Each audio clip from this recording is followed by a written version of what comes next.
Okay. This is the question and response episode to the Day of the Lord. We did a 6-part podcast series on Day of the Lord.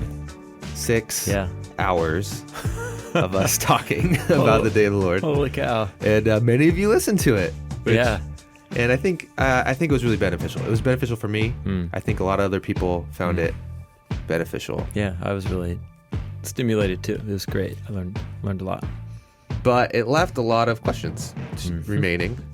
And so we want to spend a little bit of time answering some of those questions. Yeah, like all of life's most significant questions, there's no way that 6 hours can scratch the surface. So Remember, we're not using that metaphor anymore. Oh, scratch the surface? Yeah. Oh, yes. I don't like it. Okay. Yeah. I don't remember what the I think I solution replaced was. it with the idea Architectural of cave spelunking. spelunking. Just when you think you got to the deepest chamber and then you realize, Right. oh, there's more. It's like that. Cool. We haven't spelunked deep enough. So the reason why we call this Q&R, question and response, why do we call it Q&R? Oh, well, question and answer is so presumptuous. Yeah. 'Cause for some of these types of questions, like we just said, there are more or less faithful responses. But for some questions like this, there's no way that one simple answer can do justice to a complex, large topic like God's justice on human evil. Yeah. It's so multifaceted. And so, yes, we just call it Q and R.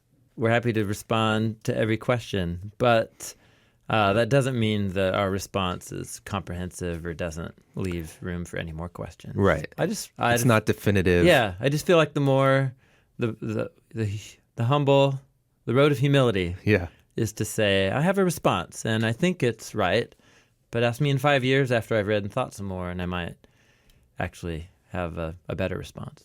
And any of these questions could turn into an hour-long dialogue. Yes.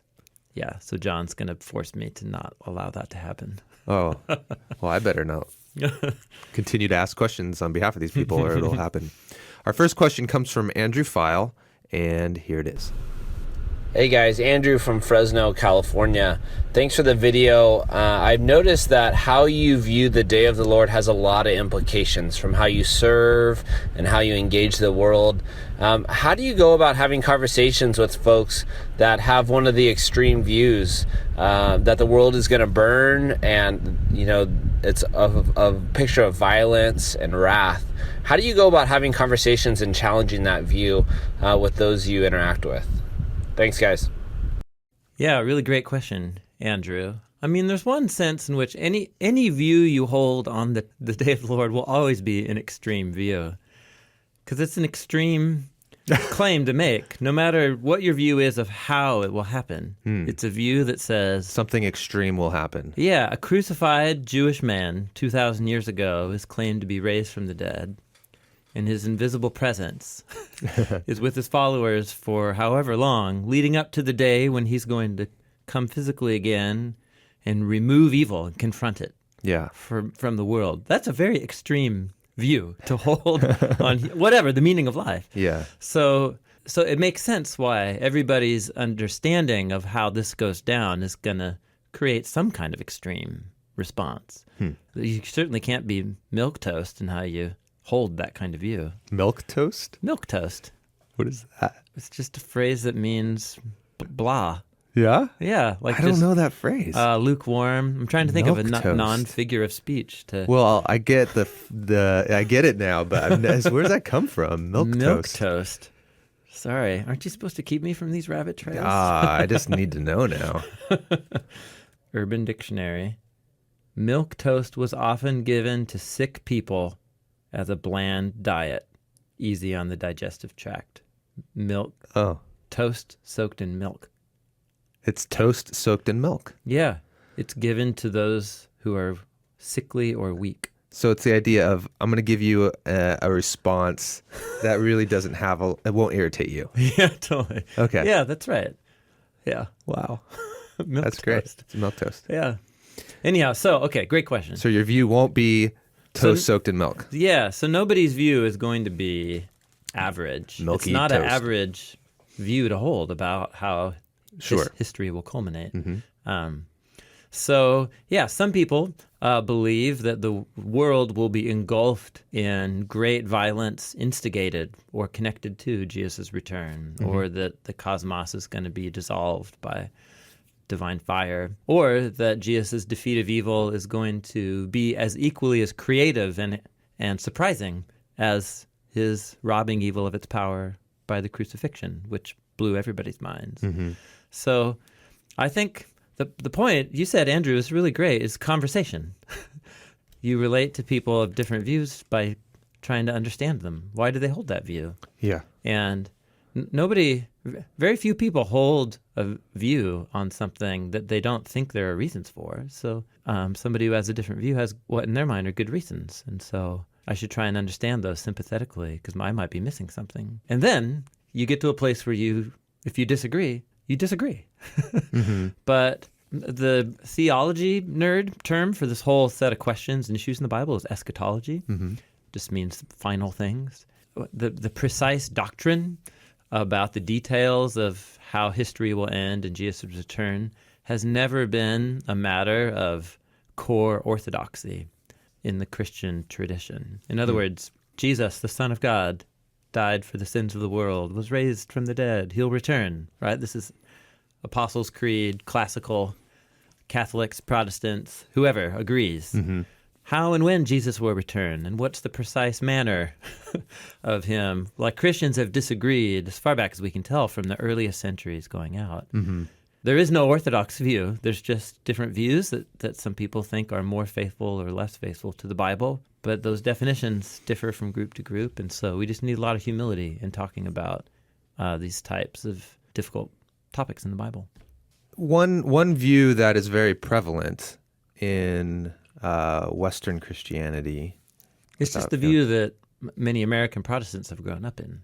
Yeah. Or something? Is that what you're thinking? Yeah, the view that, I grew up in, Yeah. and many American Protestants grew up in, Mm-hmm. is this very clear timeline of apocalyptic events that are going to happen Yeah. on the geopolitical stage. Yeah. And then tied to the earth being destroyed and Yeah. all this stuff. What's difficult is when you hold a view like that, it has a lot of implications on your politics. Yeah. And it has implications on Yeah. how you decide you're going to live on the planet, take care of the planet or not. So many real life implications. Mm-hmm. And so I think part of his question is, if this has so many implications for your life, and if you have an extreme view, Mm-hmm. then it's creating extreme implications. Yeah, that's right. Right? Yeah, totally. It's very difficult to let go of certain Mm-hmm. conceptions that have really formed Mm-hmm. your imagination. So I think you're being really generous when you say you can just talk to someone and just kind of work it out. I think people get really rooted in their ideas. Well, I don't know about work it out. I think most people just stay in whatever tradition formed their ideas about this topic in the first place. Yeah. And so, but switching, listening to different voices that are really seriously engaging the Bible, Mm-hmm. but that offer a different point of view, it takes a lot of humility Yeah. to be open to changing your view and then changing your lifestyle or the tradition of Christianity you associate with because of that. But this goes back to just being a follower of Jesus. I think this is just 101. Yeah. Like, following Jesus requires a conviction about who Jesus is, but always recognizing I am probably fundamentally mistaken in many things that I believe about the whole package. Yeah. And it's not being wishy-washy. It's just saying I should always be open to another point of view, especially if it's a view that's really somebody who's taking Jesus' teachings and the scriptures seriously. And so, yes, different Christians will come to fundamentally opposite conclusions and ways of life Yeah. because of some of these topics. And someone's wrong. Yeah, somebody's wrong. Or everyone's wrong. It's always the other person. Yeah, I remember a number of my early professors showed me this drawing of, there's many ways you can do it, but like concentric circles. And like at the core is what's classic Christian orthodoxy, what is named earlier. Jesus is Son of God, God embodied as a human, lived, died for our sins, was raised. He's bringing his kingdom once and for all. Amen. That's at the center. And if the moment you don't hold to any of those things, I don't know why you would want to be associated with the Christian movement, other than it maybe has good moral teachings. But to hold those things is to be a Christian. But then around that is a whole bunch of really important issues. The fact that you hold this or that view on baptism, or how a church ought to be organized, or structured, or how people interact with the Holy Spirit, or what's the work of the Holy Spirit right now. Those are really important things. But they have historically had really diverse groups of Christians with different ideas. And so that's a second tier out, and we should be able to respectably differ. And then you can get a third tier out from there. And actually, I think out there is where the stuff about eschatology and the timing and nature of the return of Jesus is. Okay. So, but some people would fundamentally disagree with my tier system. That's totally. I have good friends. I've met people who actually think that that's at the center. It's all one package. You can't separate it out. And I disagree.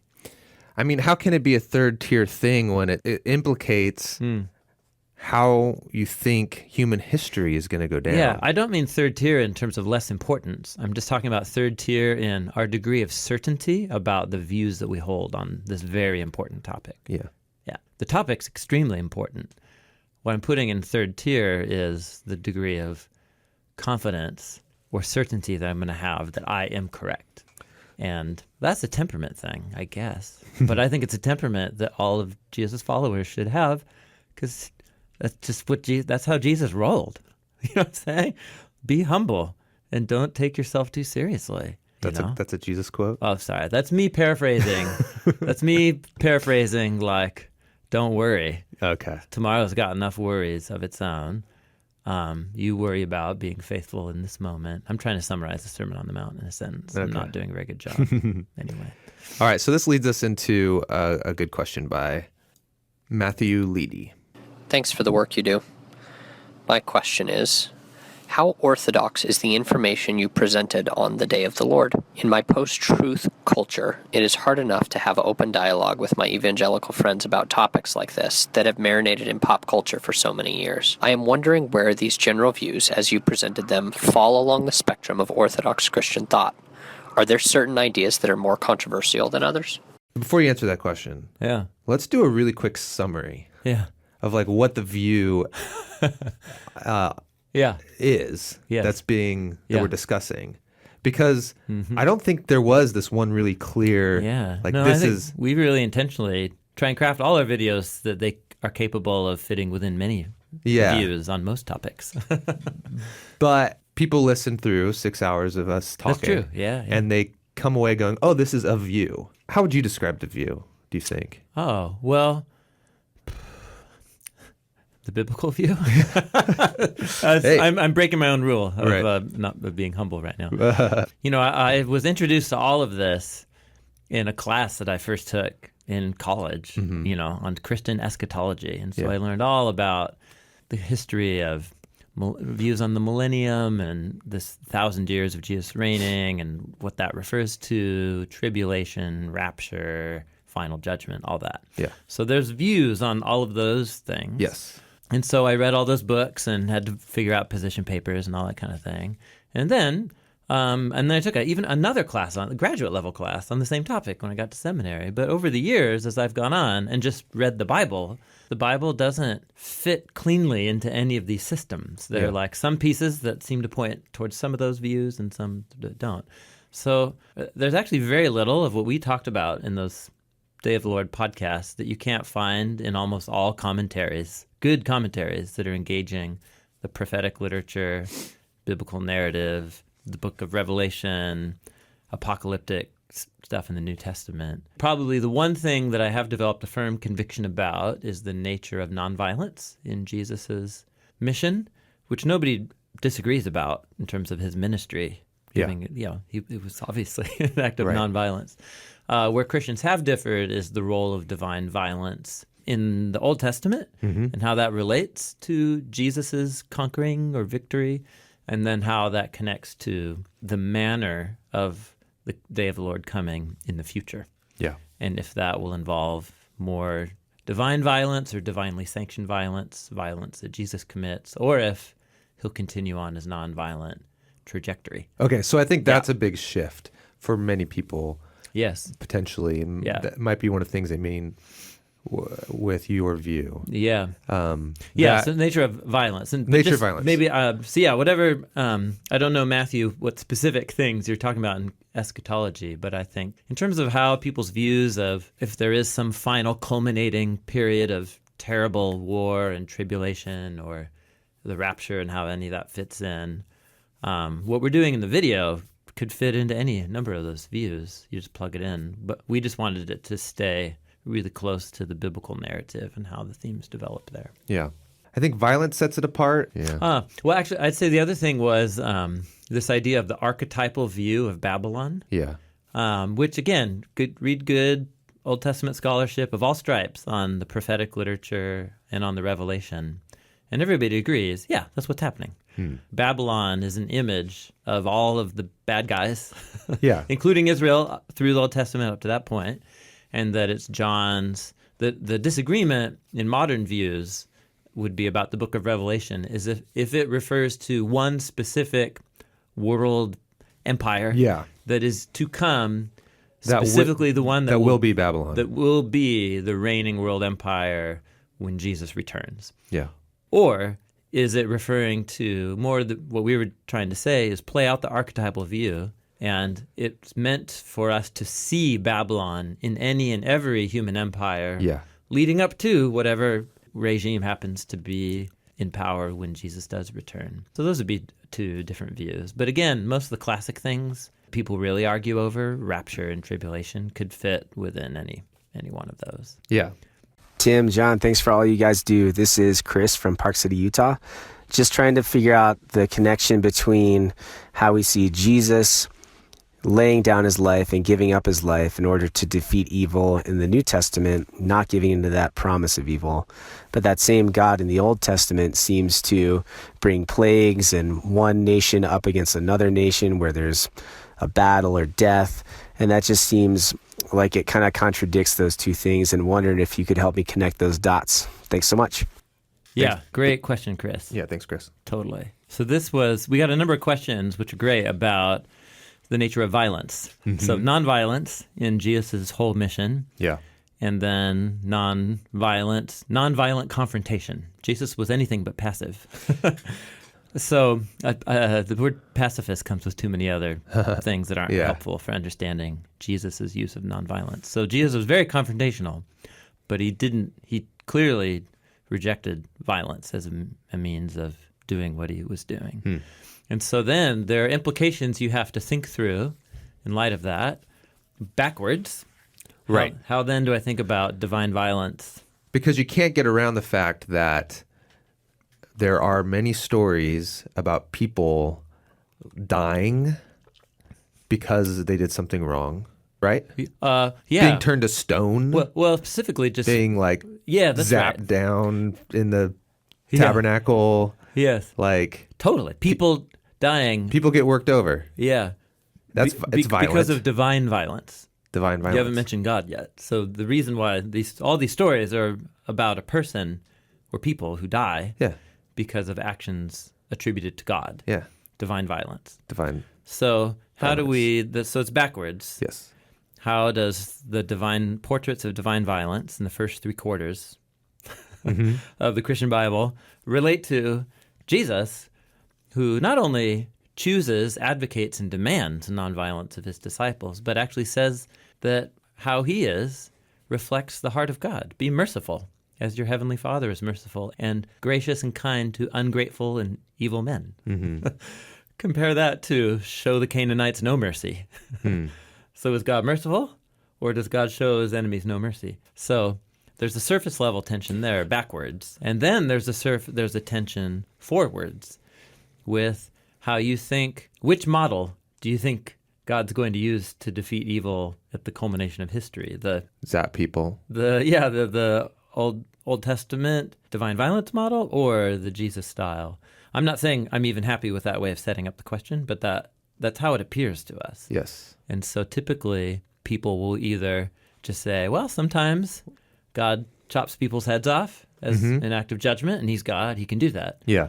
When Jesus came, he didn't take that route, and God's merciful, and so God can do both. Well, I think this is where God's wrath coming on Jesus solves the problem for people. So you have a God who needs to show his wrath and has been doing that. And then you have Jesus who doesn't deserve it, takes it. And so now you have an opportunity. It's like this moment in time where you can opt out of God's wrath. But at one point in the future, that's going to be off the table again. Right. And then God's going to unleash more wrath. That's the logic. Yep, that's right. That is the logic. There's a handful of problems with that way of framing things. All of those problems have to do with the Bible.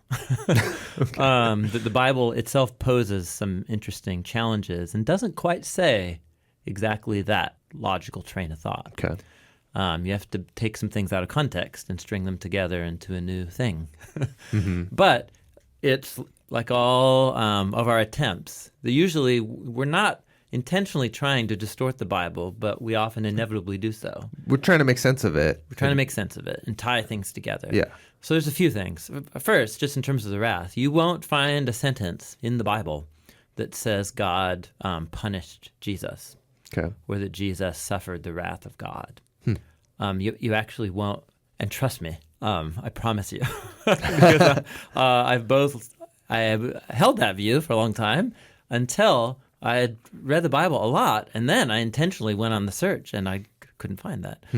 What you find is statements about God handing Jesus over. The Father hands over the Son. The most clear statement you get of not that, but that people often mistake it as the Father punishing the Son or God punishing Jesus, is in Romans 8, 1-4, where God says, Paul the Apostle says that God sent his Son in the likeness of sinful human existence, flesh, so that he could condemn sin in the flesh of Jesus. So what God is punishing is not Jesus, he's punishing evil in Jesus.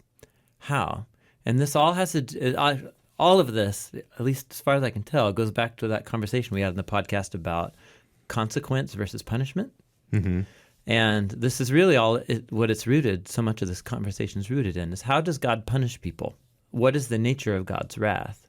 And what you discover is that the Old Testament specifically has a really sophisticated way of talking about God's punishment. And most often, 8 out of 10, which is 4 out of 5. 4 out of 5. And 16 out of 20. 16 out of 20. It's God handing people over. In fact, this is the phrase, to give over.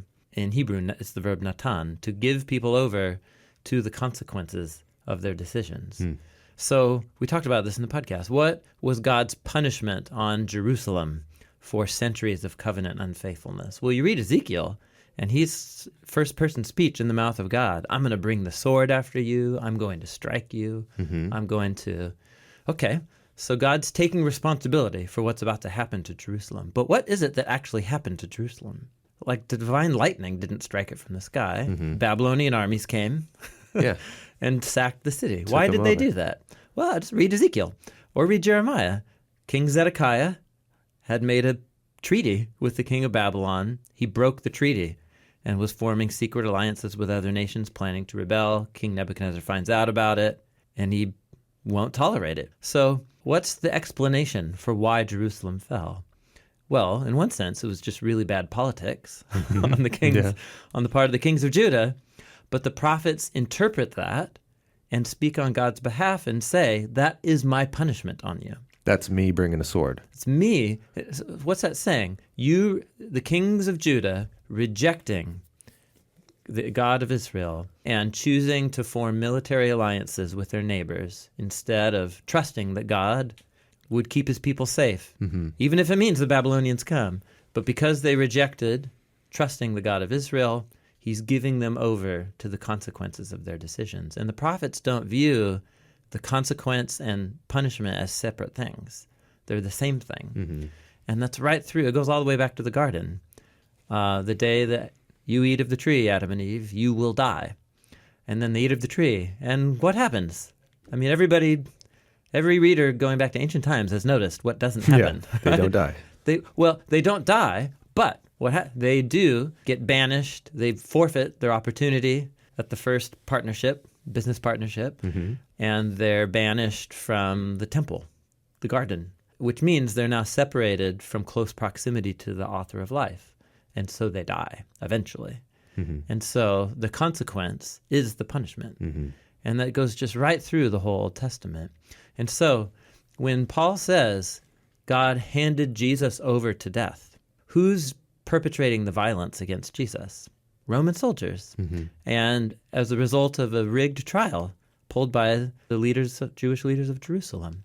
And so in one sense, it's human violence perpetrated against Jesus. But God takes responsibility for it. God handed Jesus over to die for our sins and to be raised for our justification, like Paul says in Romans 4.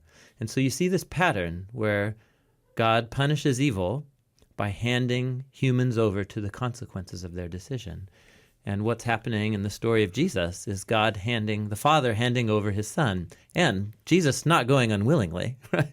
He hands himself over. Read the gospel narratives. He's like, I'm the one in power here. Remember what he says to Pilate? You have no power over me except what's been given to you. And I give over my life willingly.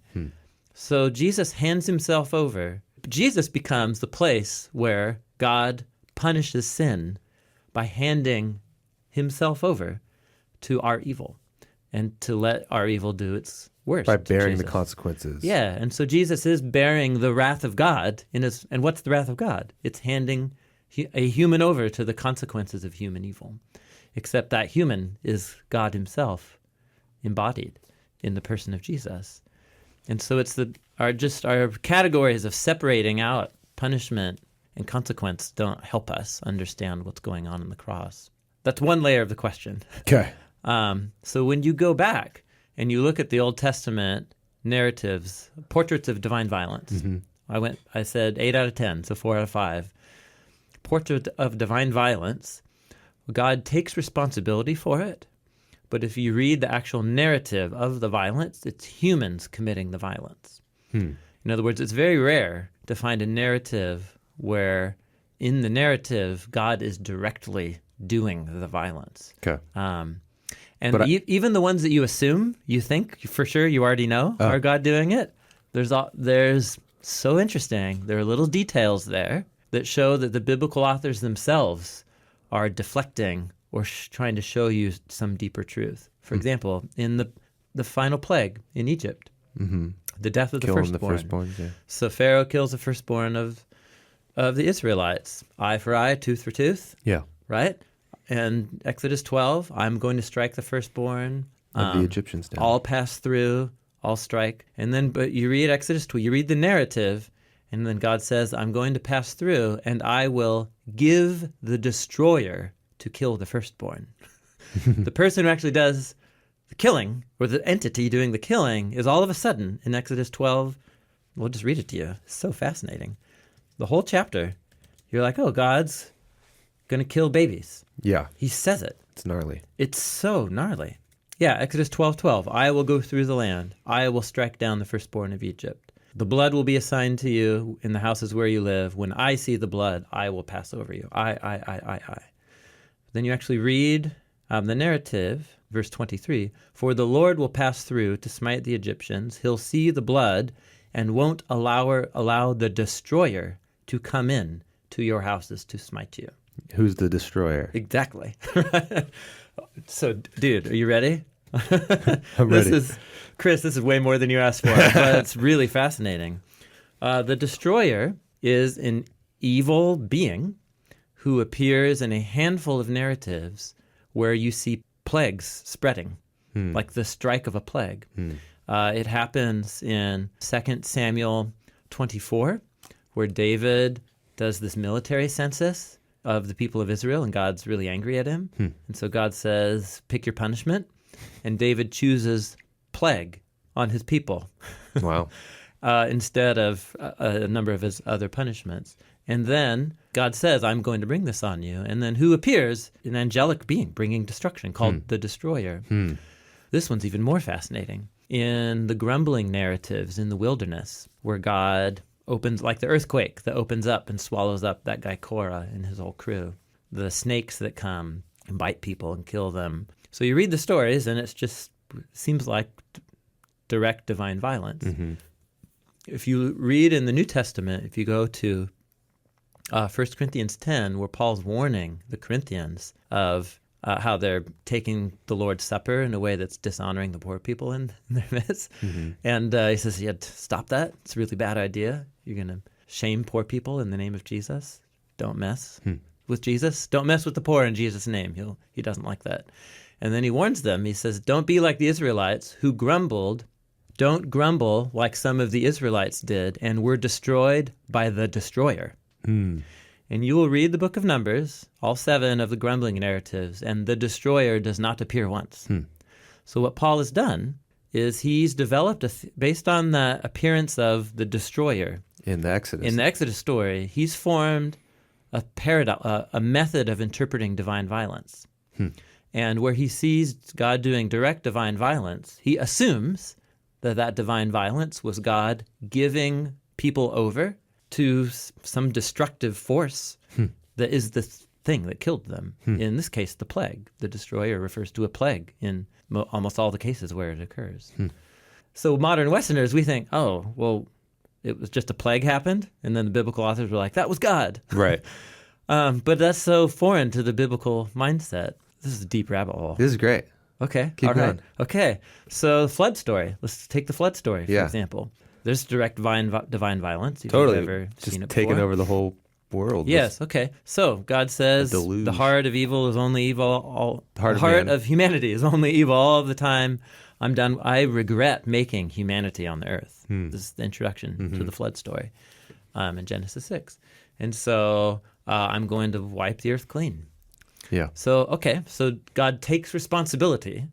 In all these cases, God takes responsibility. Okay. But what I'm saying is, And when you say that, he's not saying I'm the one who is at fault.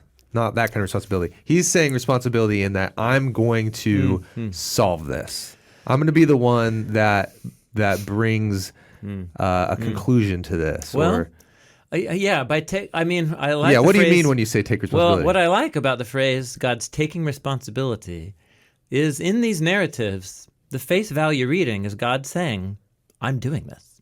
Yeah. I'm responsible. I'm going to do this. But then you I'm read the responsible story, for this. and it's God. I'm not responsible for how the humans were acting. I'm going to be responsible for what I'm going to do. You're throwing Just- up your hands in the air. Yeah, I am. I'm just be patient with me. Right? Be patient. So for God to take responsibility, one, just read the narratives where God judges people. Okay. 4 times out of 5, 8 out of 10, 16 out of 20.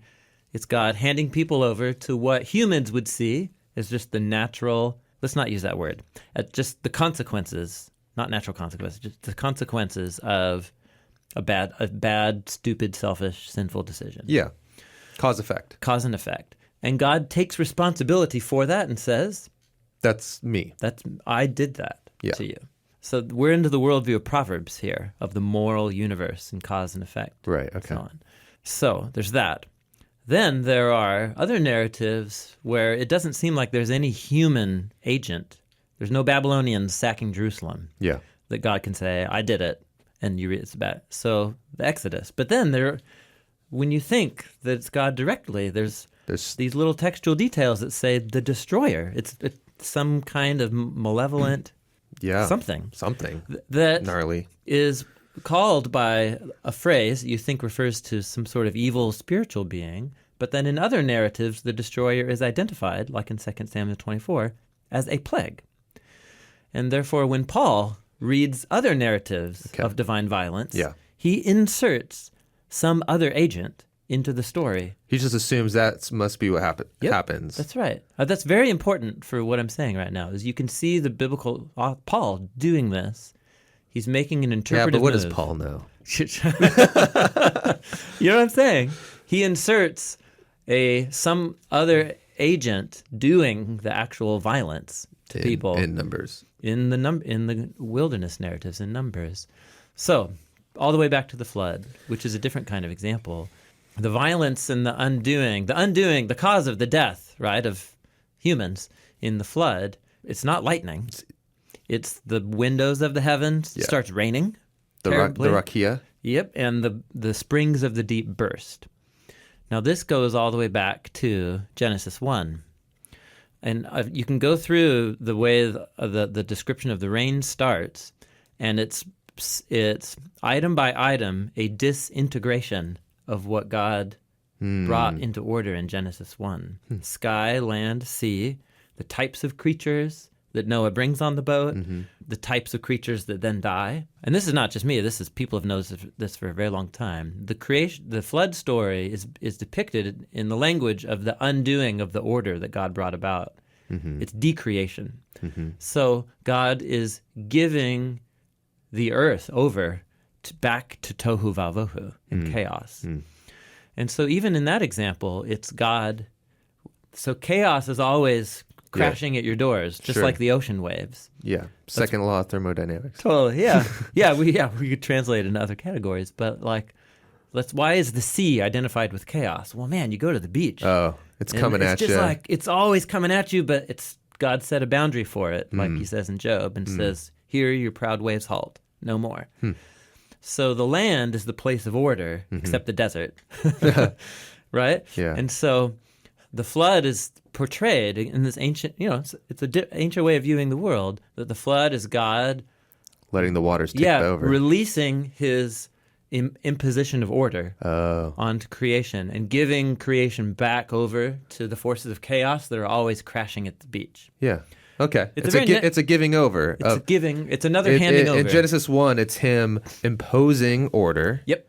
And that he has to sustain that. Correct. And then in Genesis 6, it's him letting go of that. Correct. And giving it over. Yeah, this is why in so many of the creation poems, later poems, like Psalm 74, where God creating is depicted in his battle of crushing the seven-headed dragon, Psalm 74.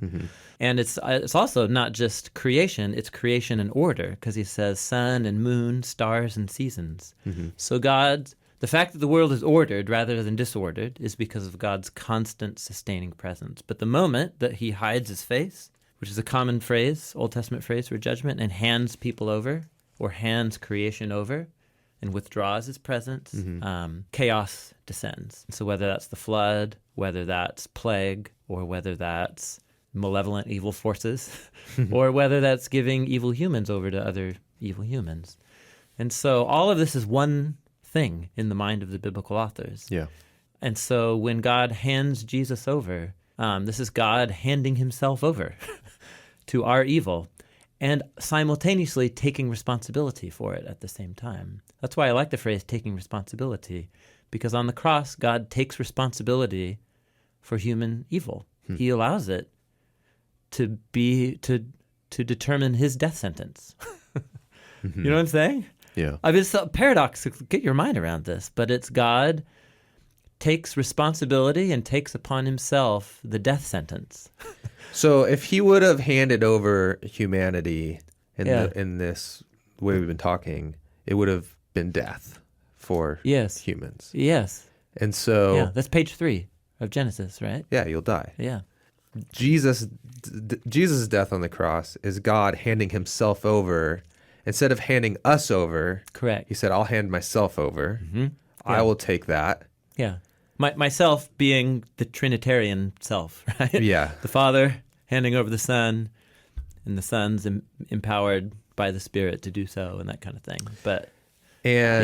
That will be my wrath. My wrath. My judgment. And my judgment, and that is me defeating evil. That's a separate thing. Well, I think where we landed was we like the phrase robbing evil of its power. Yeah.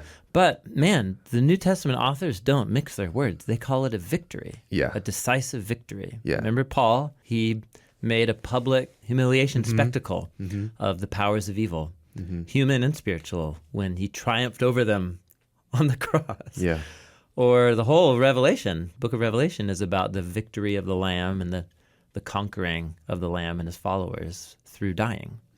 So the New Testament authors describe it as God's day of the Lord victory, but stage one that will be completed when Jesus returns.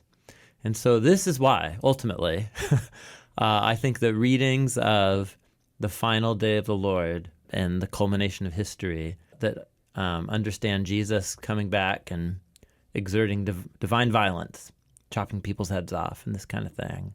In my mind, it's like whiplash at the end of the story, because that is in no way consistent with how this has been unfolding. This God has been portrayed. Because you've already been seeing, okay, humans have been deserving of death. Yeah. And retribution, yeah, I suppose. Because we unleash as death on each other. As a consequence. That's right, yeah. And what you actually see is a lot of God being really generous in spite of that. I mean, even in like the Cain and Abel story, like Cain kills his brother, and then God marks him and says... Yeah, but notice the punishment there is banishment. Yeah. God withdraws himself from Cain and his evil. Yeah, so there's still a consequence. Yep. But in spite of the consequences, you find God constantly trying to, he's patient, slow to anger. Yes. Loving, and... he's bearing people's sin. Yeah. And so you see that, and then you get to Jesus, and you see his handing over in this now very remarkable and counterintuitive way. And then that's tied to not only is he handing himself over instead of handing us over, it's also tied to his victory over evil. Correct. Yeah. And that poses some interesting questions because we still experience evil. Yes. Yeah. So we've used the phrase robbing evil of its power. Yes. There was some sort of victory that happened. The victory is that death ultimately didn't maintain its hold on Jesus. Yeah. I mean, the cross isn't a victory without the empty tomb. Evil will not be able to keep its hold over Evil us as well. wasn't able to keep its hold over Jesus. Therefore, he has offered God's ultimate It's like blow. the antidote. It's like he came up with like the antidote. Yeah. No one had a way to combat evil, right? Evil always won. Like evil's promise of power, the way that it snares you and then leads you to death, it's like this irreversible thing, like a virus. Yes. And then Jesus comes and says, nope, not anymore. Yeah. It doesn't have to lead to death. Yes. Yeah.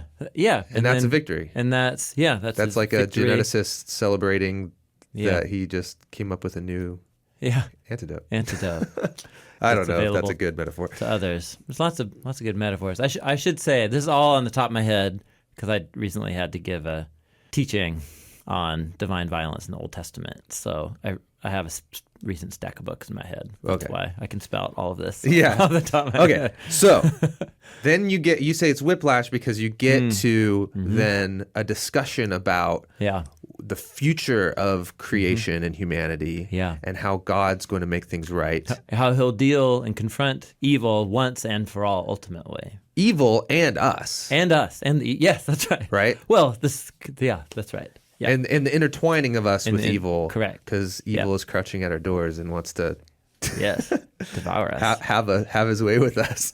So it's whiplash because you're saying, if all along, even though God has been taking responsibility for our evil, even though he himself, in most of these narratives, isn't perpetrating it, he's handing people over to the evil consequences and violence. Yeah. But God takes responsibility for it in much of the Old Testament. That's the same pattern that you see displayed in Jesus. Is Jesus takes responsibility for the centuries of covenant rebellion of Israel.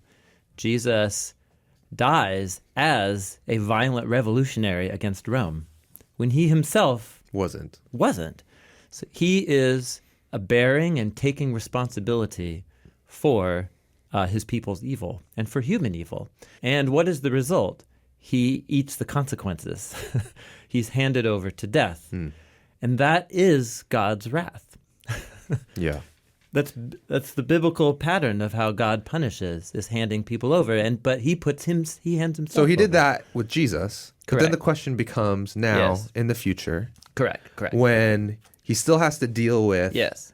the Babylons we're creating and the systemic problems and also just people. Yeah. Why can't he hand over with like plagues, Yeah. and Yeah. fire and brimstone Yeah. and those kind of things with the destroyer? Why can't this be the way it goes down Well, in the end of times? Yeah. Well, so the only real depictions we have are a couple apocalyptic type passages in the New Testament.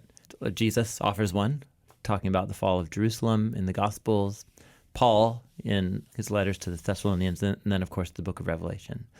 But once again, if you read slowly and in context, reading these apocalyptic texts the way they're designed to be read, which is connecting all this imagery as imagery, the divine judgment on Babylon in the book of Revelation is, we talked about this in the podcast, it's the 10 plagues put in a blender. Yeah. And with the volume turned up, which doesn't actually answer the question of, okay, well, what do these images refer to? Sure. Because on one level, locusts and plagues and, so it's God handing creation back over to disorder. It's God handing creation over to its own evil. Yeah. To self-destruct. So that that will still happen in certain ways. And it does today. It happens It's every happening day. all the time. Okay. Yeah. So it's not, and if you want to say that's violence, divine violence, Yeah. then divine violence is still happening, Yeah. right? Yeah. It's God allowing his creation to sink into chaos. Chaos that's caused what we would separate it out as modern Western people, natural chaos. Yeah, versus and human moral chaos. But the biblical authors viewed all as one intertwined package. One place that this really comes to a head, talking about violence, is in the Revelation.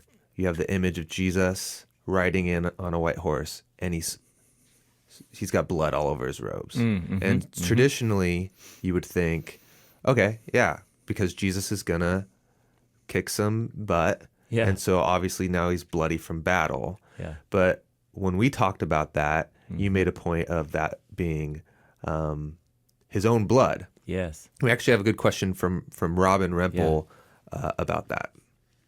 Hi, John and Tim. I'm Robin Rempel, hailing at the moment from North Carolina. My question is perhaps a bit picky, but surfaces a deeper underlying question about the literary structure of the Revelation.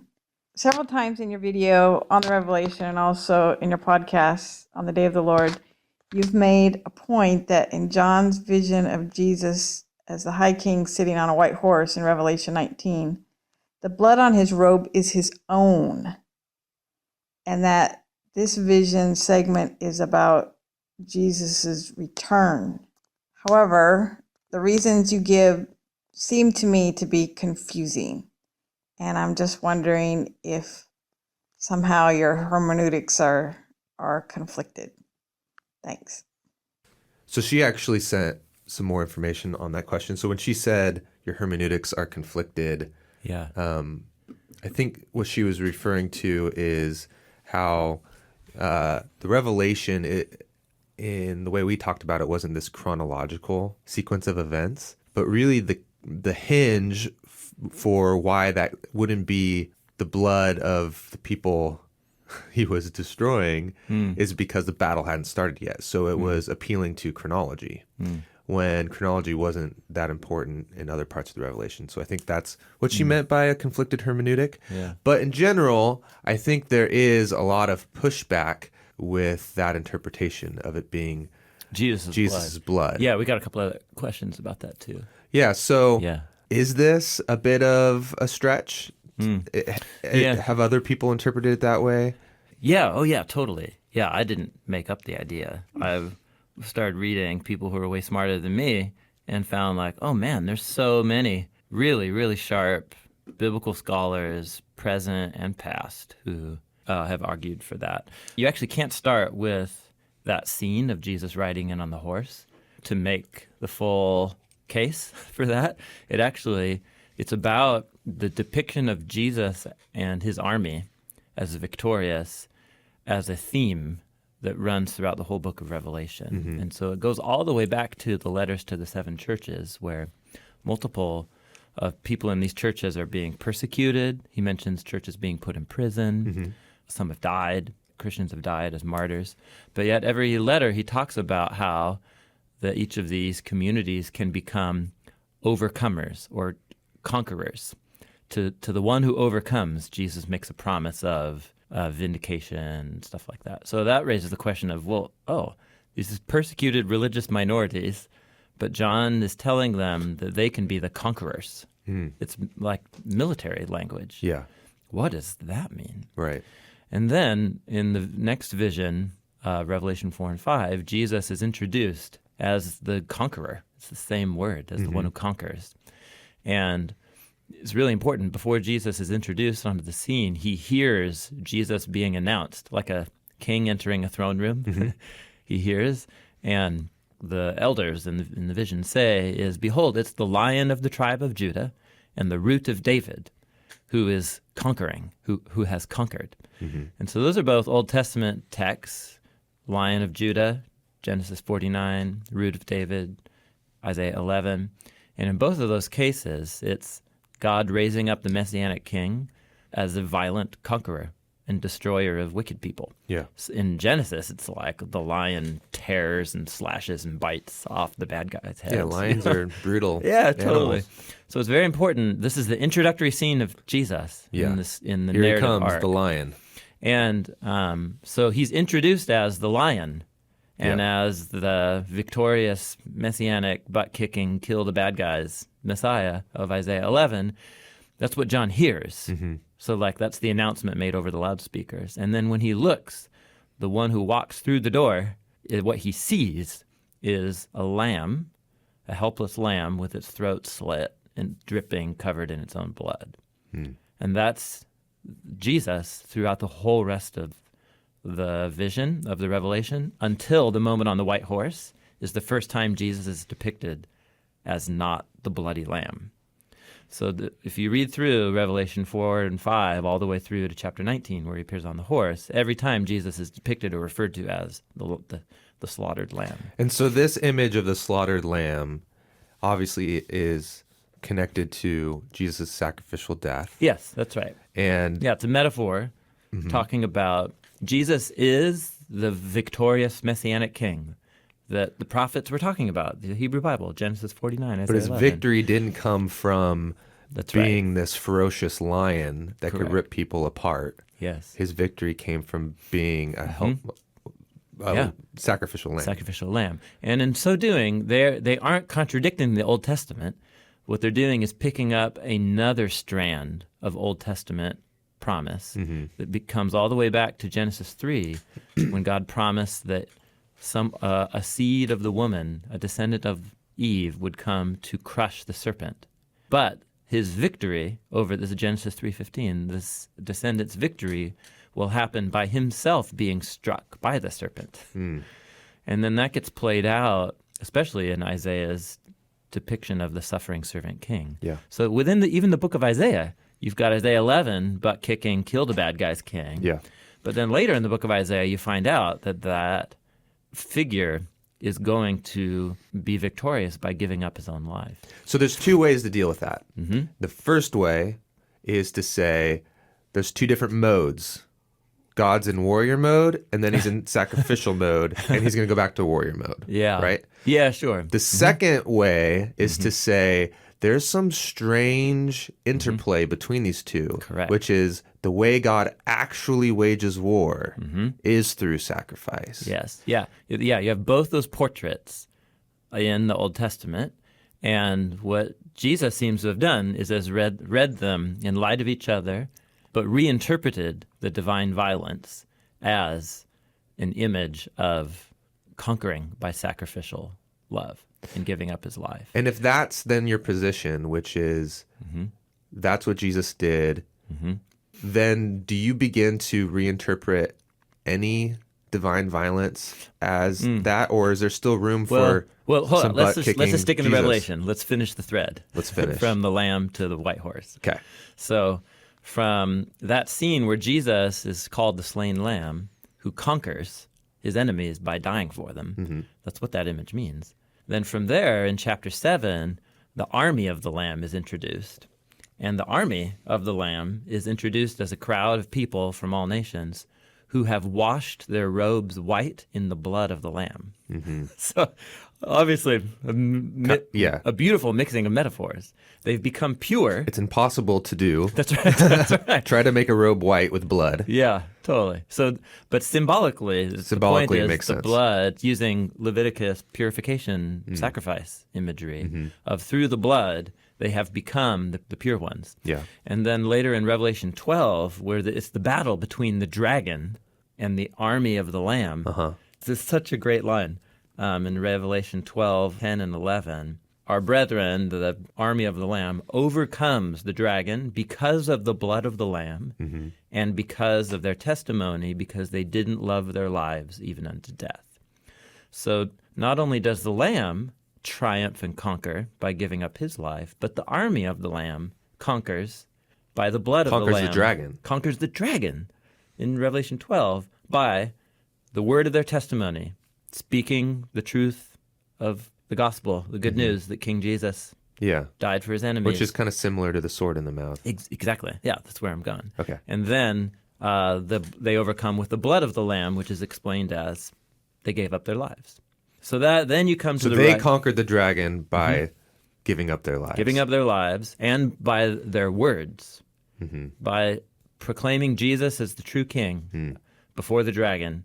Even if the dragon kills them, we're dying just like our king died in an act of sacrificial witness against the dragon and his violence. Yeah.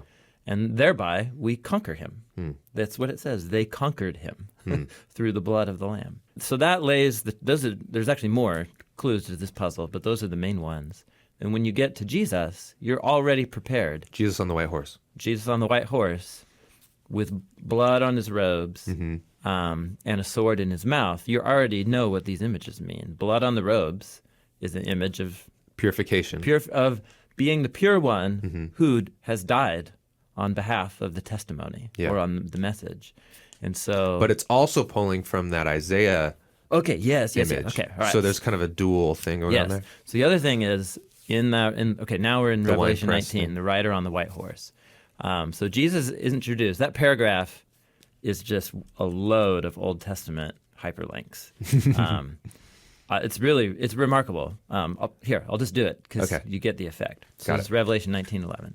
So I saw heaven opened, and behold, a white horse, and the one who sat on it is called Faithful and True. That phrase, faithful and true, is a play on some things going on in Hebrew in Isaiah 62. Okay. In righteousness he judges and wages war. That's a quotation from Psalm 96. His eyes are a flame of fire. That's a quotation from Daniel 11. On his head are many diadems. He has a name written on him which no one knows except himself. That's certainly allusion back to the divine name that is unknown, but then God reveals as known to Moses in the burning bush. Okay. And then he's clothed with a robe dipped in blood. And that's an image from Isaiah 63. Of trotting the winepress alone. Yeah. So Isaiah 63, we talked about it earlier in the podcast. Yes. It's an image of God comes on the day of vengeance, the day of the Lord, stomping grapes as an image of him stomping his enemies. Yeah, destroying the nations. And it's the stomping, the treading of the winepress of his wrath that spatters their juice all over his garment. It's the stomping that makes the robe bloody. Yeah. And what John has done is he's separated the stomping from the how you get bloody. Right. And so he introduces Jesus as bloody before he mentions the treading the winepress of the wrath. In Isaiah 63, they're closely connected. In this scene, Jesus is bloody before any stomping begins. Before the battle begins. Before the battle begins. Yeah, he's still showing now, up. does that, how important is that? That's, I think, Robin's question is the chronology that important? No, I'm not talking about chronology. I'm talking about the sequence of the sentences in this paragraph. So John has hyperlinked to a passage in Isaiah 63 where the sequence is God comes stomping on his enemies, and that's what makes him bloody. Yes. And John has disturbed that sequence in Isaiah 63 and reversed it. So he comes bloody So Jesus because he's gonna stomp. Yes, which redefines what it means for Jesus to stomp. And that's what the whole Revelation has been doing. Stomping is another image for conquering. How does Jesus conquer? How does Jesus wage war? How does Jesus gain victory over his enemies? How does Jesus confront evil? He does it with a sword coming out of his mouth, which we already are prepared for that. It's the testimony. It's the gospel that exposes the truth about Babylon and says no more. So one. And then two, the means of his conquering is the robe dipped in blood, namely the slain lamb who gives up his life, the saints who don't love their lives even unto death. Got it. So John, the Revelation is very intentional in how John introduces key words and images like blood and conquering. And then you watch him. He leaves a trail of breadcrumbs. All you do is read through the book quickly with a highlighter, just looking for one or two key words at a time. And you'll see he's left these trails of themes that he develops throughout the book one by one. And so this image of conquering by blood, by giving up your life, is a key one. And it comes to its culmination right here. So my point would be, yes, he's reading Isaiah 63, but he has fundamentally transformed the images in light of his depiction of Jesus as the wounded victor. Okay. So, and I know, and I'm totally not the only person who who reads the Revelation this way. Leon Morris, classic, down the line, Orthodox Protestant commentator. He makes a whole case of this. Ian Boxall, many commentators. Yeah. Some don't. Some think that you should import the divine stomping from Isaiah 63, and that overrides. Yeah. Right? But in my mind, you can't just say he's quoting the Old Testament. You have to ask, what's he doing with these Old Testament images? And I think you can make the best case that accounts for the whole book is that he's transformed the divine violence of the Old Testament images in light of the cross. Okay, so we've talked about this for a while now, but let me try to summarize. Please do. The whole violence thing. Yeah. I came with this construct of saying, hey, look, isn't it as simple as God can have divine violence against people, and he has in the Old Testament. That's kind of his typical mode. That's like default mode. But here comes Jesus, and it's this kind of like one-time only special of get out of God's divine wrath because his wrath was put on Jesus instead. So there's a little opportunity for a switch. But that's not going to be on sale forever, right? Oh, sheesh. And the day of the Lord is coming, and Got it. if you haven't signed up, you're going to get back to what was the default mode, which is the butt-kicking Jesus. Getting stomped. And This time by Jesus. yeah. Yeah. So that there's that construct. When you have that construct, you get to a passage like Jesus bloodied with battle that comes from an image of God stomping the wine press, and you can see like, okay, cool. Yeah. This is Jesus kicking butt. No more Mr. Nice Guy. No more Mr. Nice Guy. Yeah. Okay. So what you've done is you said, okay, let's start again. First of all, divine justice, divine violence, I should say, in the Old Testament, it's actually pretty nuanced. Yes. 4 out of 5 times, 8 out of 10, 16 out of 20, 32 out of 40 times. It's not actually God doing it. It's nature. It's natural consequences. Just consequences. It's consequences. Yeah. For which God takes responsibility. Yeah, that's the phrase you've been using. Takes responsibility. Yeah. He's like, hey, no, I was behind that, even though it was betrayed as just a normal consequence. And you brought out the Exodus passage that also, and so even on those times where you're like, well, this is obviously God, those 1 out of 5 times, even those are often... Yep. Some other agent of the violence is introduced. Yeah. The Even if destroyer. Even that if was it's so a interesting. mysterious agent. Yeah. Okay. And remember, we're not making this up. Paul the Apostle was tracking with this trend. Yes. And he He himself inserted imported the destroyer into the Numbers into other stories where narrative. the destroyer doesn't appear. Yeah. Which means that he's worked out a theology that even when God does direct divine violence, it's still him handing people over to something other. And that becomes the key term, is handing over. Yeah.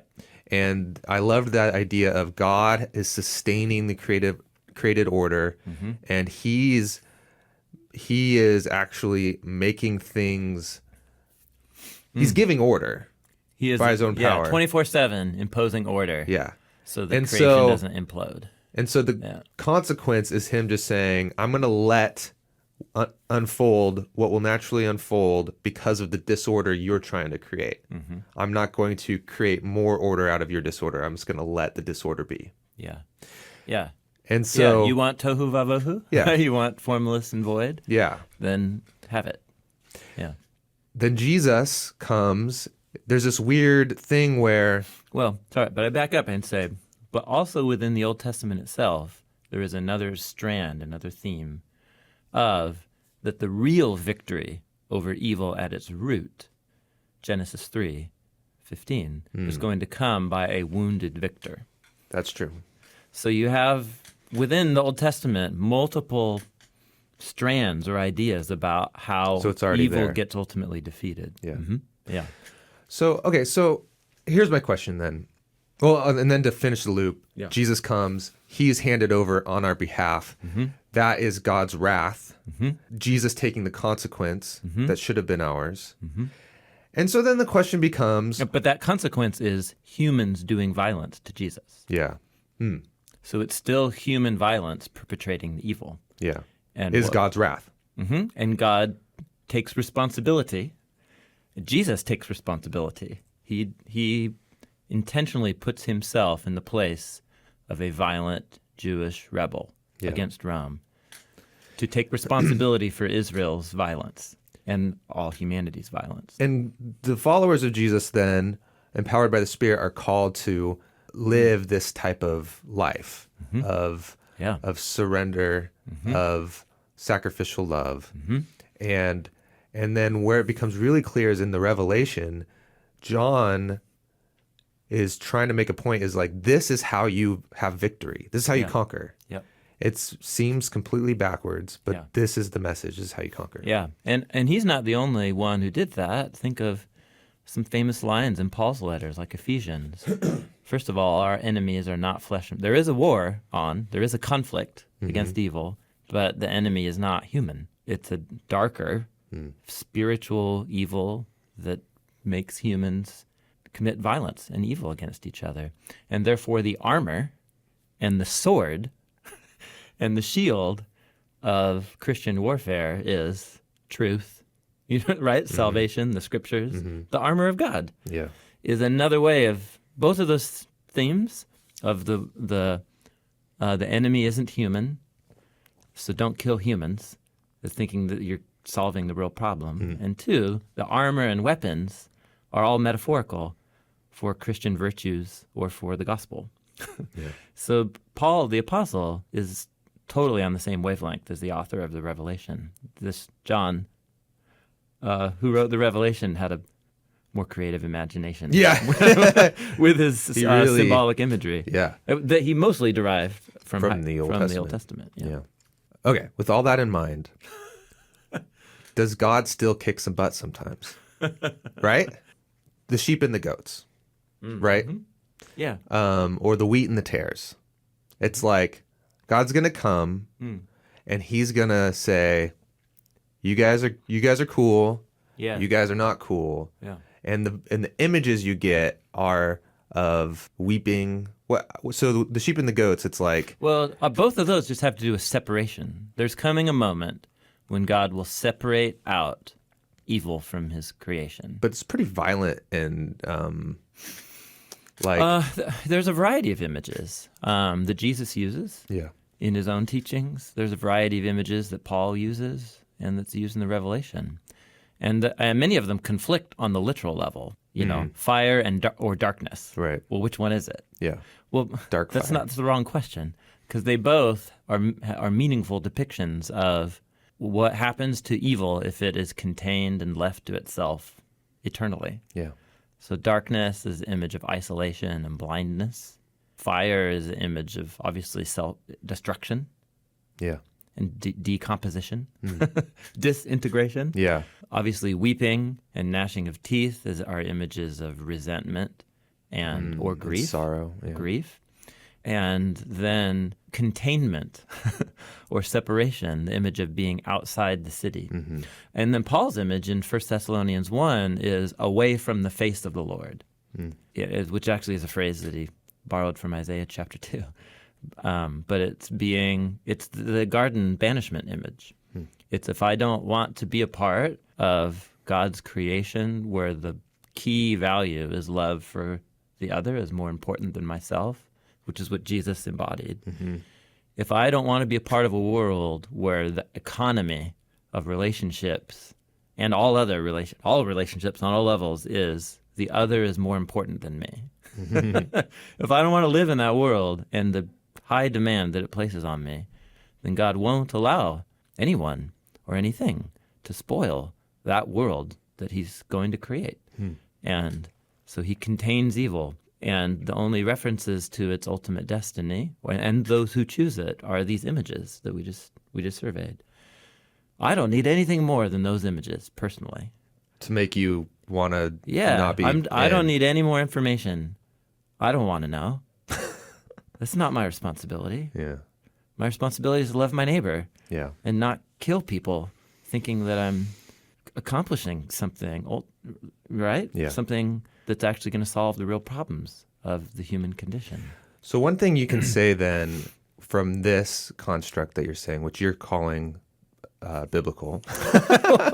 It's it's not just mine. It's me reading lots of other people. Yeah. But it seems to me it's more consistent with what I see going on in the Bible than the first construct. Oh yes, construct you've made a very good case.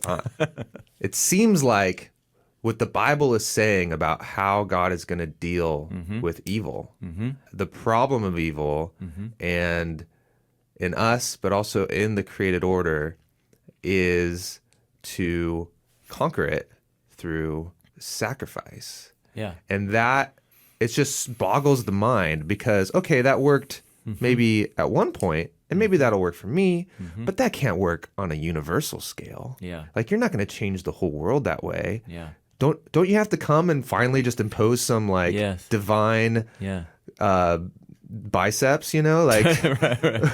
Yeah. It's not about being passivism. Jesus was anything but passive. Yeah. But the means of his confrontation was enemy love. Yeah.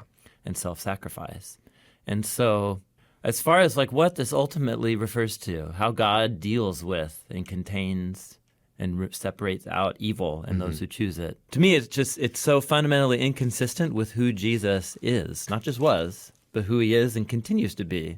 As everything I can see in the New Testament, I can't see one text that points me in the direction of God chopping people's heads off at the end of days. That's so, to me, fundamentally inconsistent with everything that Jesus reveals about God's ultimate character. The real challenge. He won't deal with evil, and he will give you what you want. Yeah, he will deal with evil. Or he won't put up with evil. He won't put up with evil. Yeah, I'm not saying that it's all going to be rosy and we're all going to dance with daisies. He's not like, it's okay. Yeah, that's right. Yeah, for God to just say, it's fine. Yeah. Let's just start Not over. like a pansy. No big deal. Yeah. Yeah, that itself. He isn't an enabler.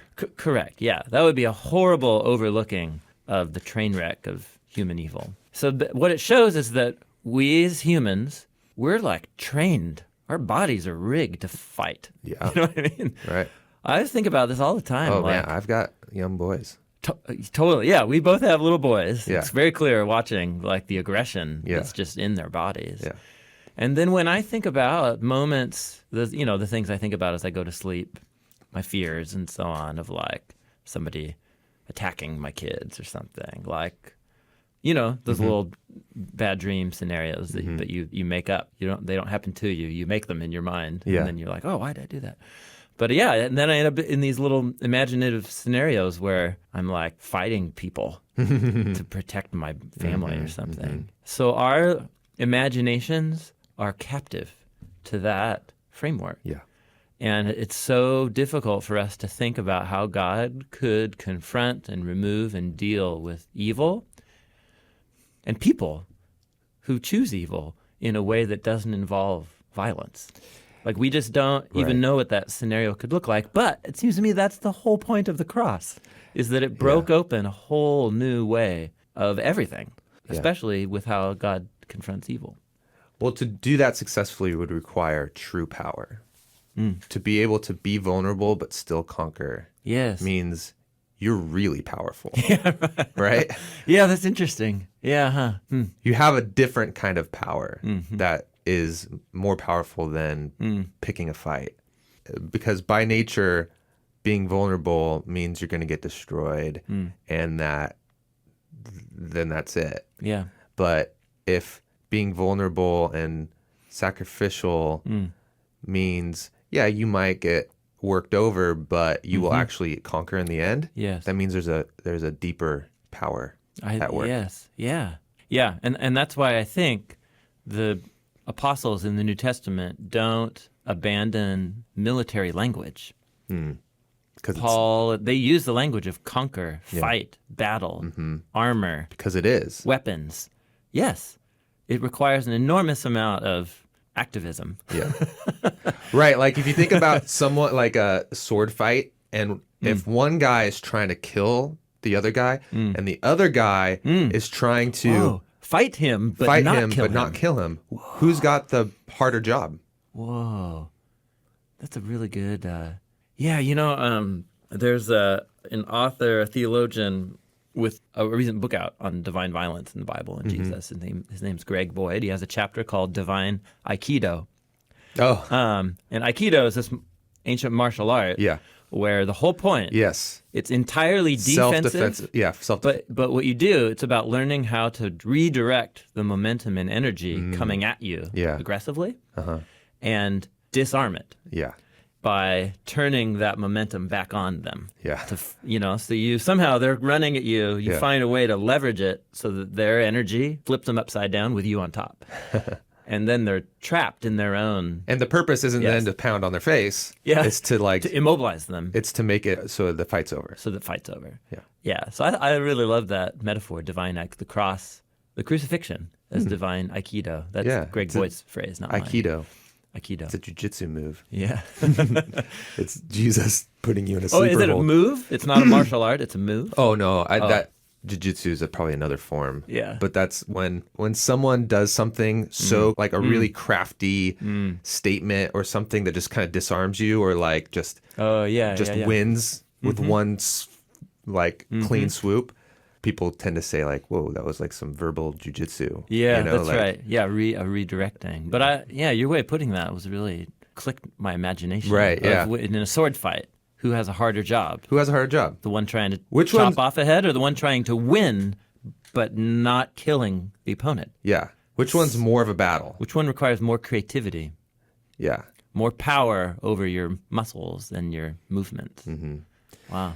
It was really interesting. My son's 6, and he watches a lot of cartoons. And, there's always good guys and bad guys in cartoons. We were in the car the other day, and he goes, we were talking about good guys and bad guys. And he goes, the best way to beat a bad guy? And I'm like ready for like flamethrowers or whatever. And I go, what? And he goes, making them a good guy. Whoa. And I was like, whoa, dude. He came up with that? Yeah. That's awesome. It came from like one of the shows. I don't know what show. Oh, I see. Like they made one of the bad guys a good guy. Yeah, got it. And somehow for him, I think we've talked about this a little bit before, but for him, he just connected the dots. He was like, that's the best way. And I was like, that's the gospel.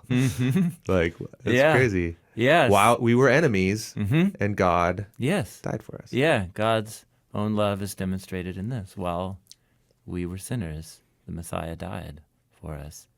That's exactly right. I've had this conversation many times, both in classroom discussions, working through the Bible, and you get to these portraits of divine violence. And there's a strand of American culture that's extremely aggressive and violent and get the bad guy and drop bombs and kill him, that kind of thing. But then there's also this real popular type of nonviolence, that's out there, even in pop culture, and that approach is the morally superior way or more noble. And so, of course, like we're children of our culture. Right? Yeah. But ultimately, I'm trying the best I can to not let that drive what I see in the Bible. And so everything that we just went through, to me, comes from a face value, just simple look at the text of the Bible in all of its details. Don't leave out look at the details, and what you'll find is a lot of nuance when it comes to violence. And ultimately, I think what you discover is this theme that breaks our categories, that God's way of winning is by divine Aikido. And so anyhow, we might be wrong about this. I don't think I'm wrong. Yeah. But it certainly invites more conversation. Things are not as simple as many people think. Okay. We've been rambling, but we're supposed to be answering people's questions. But actually, we have been, as I'm looking over these questions. We've touched on almost the all. ideas raised by almost every question Yeah. people sent to us. There's just a couple other more detailed ones that we'll hit on before we close. So there's one by Shaylee Taylor, and she wrote, I've been listening to the podcasts on the Day of the Lord and was wondering about Jesus' teachings in Matthew 24. What is he referring to here? I just don't understand it. Is he talking about a singular event when he returns? And what does he mean about people disappearing? So Matthew 24. Two men walking in the field. One Right? disappears. Is that Larry Norman? Gosh. Anyway. All right. I wish we'd all Yes. be. If you don't know what we're singing, I don't know why I'm singing with the twang. it's to a 1970s Christian folk song about the rapture. Yeah. Which is, I was going to say traditional, but it's not traditional. It's a modern way of interpreting Matthew 24. Yeah, it's the way that it's the idea that some Christians have embraced. Matthew 24 is Jesus talking about the fall of Rome and the day of the Lord. Jerusalem. Jerusalem. Yeah. So Matthew 24, Jesus' disciples come up to him. He's already pulled his stunt in the temple of clearing the money changers, his symbolic, prophetic protest and announcement of the temple would be destroyed. Yeah. So he's already done it symbolically, and it got him into a heap of trouble. And then he's walking outside of the temple complex, and the disciples say, wow, look at the nice buildings, Jesus. And he kills the buzz of the party of celebrating how awesome the temple looks. And he says, do you see all these things? Truly I tell you, not one stone will be left on another that won't be torn down. And so then they go to the Mount of Olives, and the disciples in Matthew ask two questions, since the question was about Matthew. They ask, tell us, when will these things happen? Yeah. When's the temple going to get destroyed? Exactly. So what they're asking is what he just talked about. Yeah. When is the temple? I would want to know. The temple's going to be destroyed? It's the center of everything. Is that like next week? Yeah. Is that going to be in a couple of years? And then their second related question is, what is the sign of your presence or your coming and the conclusion of the age? So there's two questions, but that in their minds are totally related. The fall of Jerusalem and must be the end of the age. The end of the age. And we're back in the same territory as with the prophets and the fall of Babylon. Why did Isaiah depict the fall of Babylon in the language very similarly, almost indistinguishable from the end of the age? Yeah. So Matthew 24 fits the same pattern that we've been talking about here. In Jesus' response, he goes on to talk about what's going to be leading up to the destruction of Jerusalem, which is going to happen, 35 plus years from Jesus having this conversation. So he talks about there's going to be lots of wars, famines, earthquakes, namely in average day on planet Earth. Average year. An average year, yeah.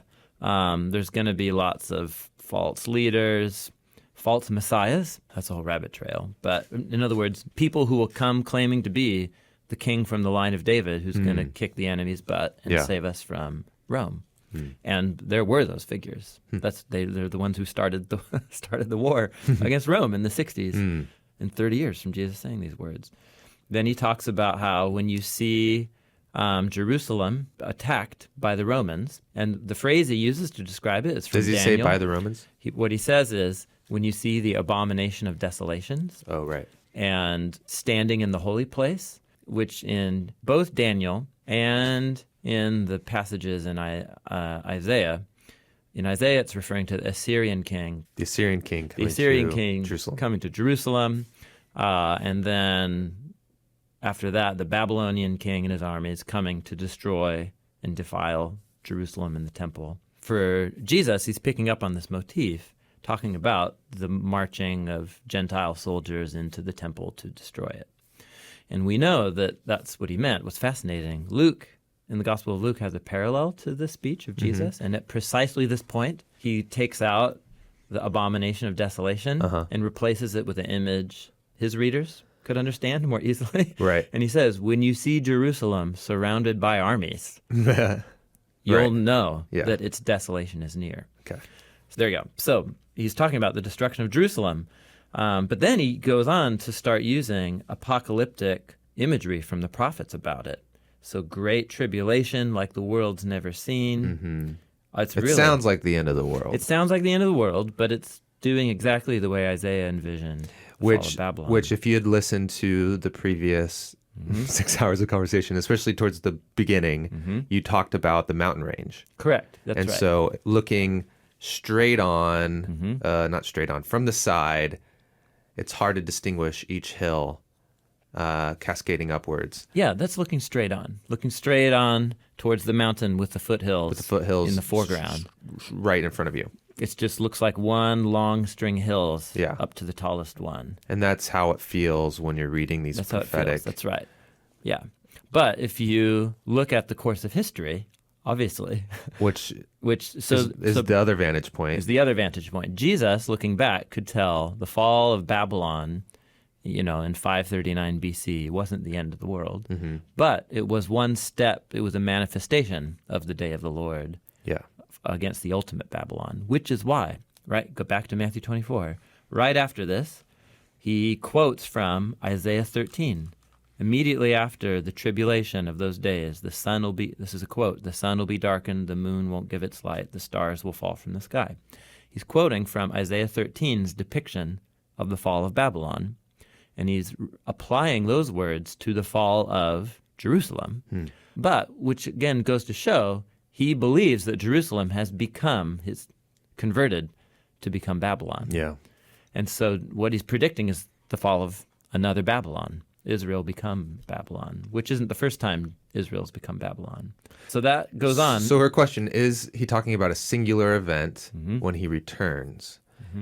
How would you answer that question then? I'd say he's talking about the fall of Jerusalem, Which is a singular event. singular event within the framework with apocalyptic Babylon prophetic language. But because when he gets down to a certain point, he says truly in verse 34, he says, this generation won't pass away until all these things take place. Right. So he just says it to the guys standing, you guys are going to see this in your lifetime. Yeah. He says it. Right. And then I think in verse 36, with a large number of Matthew scholars and interpreters, that in verse 36, he then moves to talk about the ultimate day. Verse 36. Which was the second part of their question. Yes, the second part of the question is the end of the age. Jesus separates them out. Or at least he addresses the question separately. And in verse 36, he says, but of that day and hour, nobody knows. Yeah. Not even the angels. He says, I don't even know. Yeah. And so that's ultimately going to be a surprise. And that moves him into a saying about the flood. He compares it to the flood.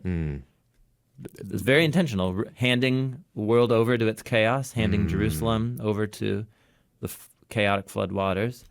And so he says... handing the whole world. In the whole this case, handing order. the whole world, using the image of the flood to talk about the destruction of Jerusalem, which Jesus didn't make up that idea. Go read Isaiah 54. Isaiah himself described the destruction of Jerusalem as the flood waters of Noah. You said now he's talking about the end of the age, not just the destruction of Jerusalem. Correct. It would be the fall of the ultimate Babylon. Okay. Yeah, that's right. Okay. Yeah. Jerusalem is the new Babylon. But sorry, in the flood comments of Jesus, he says, "For in those days before the flood, people were having a great time, eating, drinking, marrying, until Noah entered the ark. They didn't understand until the flood came and took them away." So the images of the flood waters, of tohu vavuhu, of chaos, people Washing being them handed away. over to judgment, and surprise, you're going about your daily life. Now you're and gone. God, right? When God hands the world over to its own evil, and so that he can overcome evil and bring about the new creation. Oh, interesting. It would be like the flood that takes the wicked away. Wow. And then he uses two other images of daily life. Yeah. One was when people in the days of Noah, eating, drinking, marrying, Yeah. and the flood came and took them away. Right. So there's going to be two guys working in the field, one taken. So There it's would be two it's the people. wicked being taken away. I think that's makes the most sense of those sayings in context. So like so, the flood. So yeah, it's takes- actually the exact opposite of the rapture interpretation. Right. Yeah. Because that's saying you're taken away positively. Yeah. But in context, I don't see how that makes any sense of what Jesus is getting at. Interesting. So it's like the flood wiped people away and handed Took them them over. away. Took them away. So when God hands over the big bad Babylon. But what's interesting is a flood. It's a weird flood that goes over two guys in a field and only one gets taken away. Oh, sure. Right? That's right. Yeah, the flood comes and takes away like the group as a group, the wicked. Yeah. Yeah, something. But then he's using the image of other images of daily life. But then talking about, it's selective, right? Yeah. It's not everybody's. It's not going to drown everyone out. Yeah. Some people think also that here in these two sayings, two in the field, two grinding at the mill, one taken, one left, he's using the take away language from the flood, but that he's also using images. I forget, this was Dale Allison in his commentary, thinks that here he's also alluding to the fact that just in daily life in Galilee, Roman soldiers can just come and seize people, haul them away, that he's alluding to that experience of just surprise taking by the enemy. So that would have been a normal kind of image. People are like, oh yeah, taken away. I get that. Yeah, my uncle was out with my cousin in the fields the Just other day, and the Roman grinding soldiers some- came and just like, they took him away. We haven't seen him since. Yeah. That kind of thing. Interesting. So either way, what Jesus is doing with Jerusalem and the end of the age is very similar to what we talked about in the first podcast of the Day of the Lord, of that kind of like bifocal view of the near and the far, but viewing them as together. Okay. Yeah. Here's the next question. Hello, Tim and John. This is Christelle from South Africa.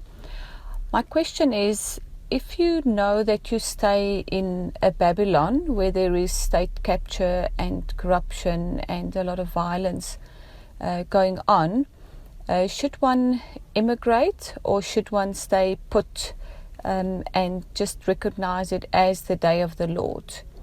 Thank you. It's a great question, Crystal. I'm not sure one person can answer that for another. So, we're talking about Babylon as this biblical image for just unjust, corrupt human societies. Yeah, what if you look around one day and you're like, man, I'm in Babylon. this is so corrupt. Everything. Do you take off? Is that a smart move? Yeah. Do you like just move to the countryside and kind of create your own little commune and just be like, guys, we can't Babylon out there. Yeah. Do you go to another country that is less Babylon? Yeah. Man, it's so funny. Like right now, because we're more of a global community, Yeah. you have an option now to live anywhere in the world that you want to. I mean, pretty much. Yeah. I mean, you can't go live in North Korea, but Yeah.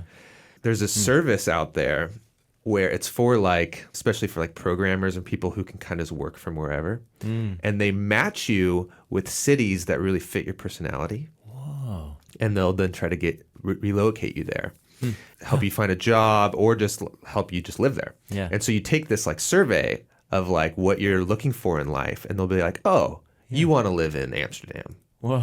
Like that's probably the best option for you. Or you want to live in, Vienna. Whoa. And it's really interesting. I took the quiz and I don't remember what city it was. I didn't even know what it was. Huh. I think it was in Italy somewhere. That's amazing. I've never heard of that. But anyways, it just made me think of that because it's like, if you had that quiz for Christians, like, okay, Which country is the most? What city should you live in if you want to not deal with Babylon? Yeah, it's interesting. Right? Or Yeah. where the anti-Babylon is most at work. Should all the Christians get up and be like, well, let's go move there? And like, that's not really what she's asking, but so let's start with what she's really asking. Yeah, totally. Well, there's one sense in which I think the viewing the prophets as a lens to look through would mean that we probably will find portraits of Babylon in every human society, just by nature. That's the human condition. The human condition is Babylon. I think that's the point of Babylon in the Bible. Can't escape it. So there's one sense in which you can't escape it. Yeah, go set up shop somewhere else, and it will become Babylon. Yeah, your commune with your friends will become some kind of Babylon will peek its nasty head. Yeah. Whatever. It's just, I think that's just part of the human condition. So I think there's just different biblical images or texts that are relevant to the conversation. So one is Jeremiah's letter to the exiles in Babylon. It's a famous passage. Literally in Babylon. They're in Babylon, literally in ancient Babylon. And he says, yeah, you guys are going to be there a while until the day of the Lord on Babylon. Get comfy. So get comfy, build houses, and seek the shalom of Babylon, for its well-being is your well-being. Plant gardens. So that's the image of own your identity as exiles and seek the common good. That seems to be the portrait that Peter draws on in the letter of 1 Peter, where in the end, I just remembered, he talks about the one who is in Babylon, together, chosen with you, sends greetings. Seems like he's talking about the church community in Rome, but he uses Babylon as the code for Rome. Nice. And wink, wink. Yeah, and chosen together with you.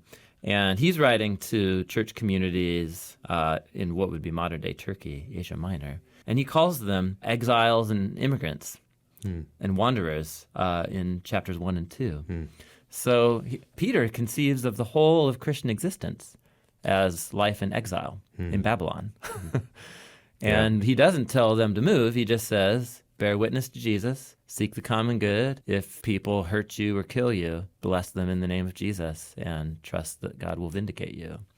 So that's an image of stay put and bear witness to the true king of the world, even if it means hardship. Plant gardens and carry on. Plant gardens and carry on. So, but there probably would be other more specific situations where, moving out. There are many, for example, many Middle Eastern Christians, Arab Christians that have immigrated out of their ancient communities in Iraq and Iran and Afghanistan, really old, like from the first 5 centuries of the church, Bethlehem, and just because it's become so unlivable there. And so you can't make, that's why I said earlier, you probably can't make that decision on behalf of somebody else. Right. Because until you've lived through their hardship in a city or place, you can't know why they made the decision they made. So plant gardens and carry on, but don't judge people who do move out. Move out of Babylon. Babylon to a less terrible version of Babylon. Yeah. Yeah. It's a good question, It is a Crystal. good question. Yeah. And it's a good place to end things. We didn't get to all of your questions, but in a way we kind of did. Yeah, we kind of covered the Most topics of them. by most questions. And we also went on, holy cow, this is long. This is like a whole separate part of the podcast. Yeah. Thank you for your questions, you guys. It's really stimulating. Yeah, thanks for engaging with us at this level. And we will do it again. I don't know on which topic, but we'll do it again. Yeah. Day of the Lord. All right. Signing off. Thanks, you guys.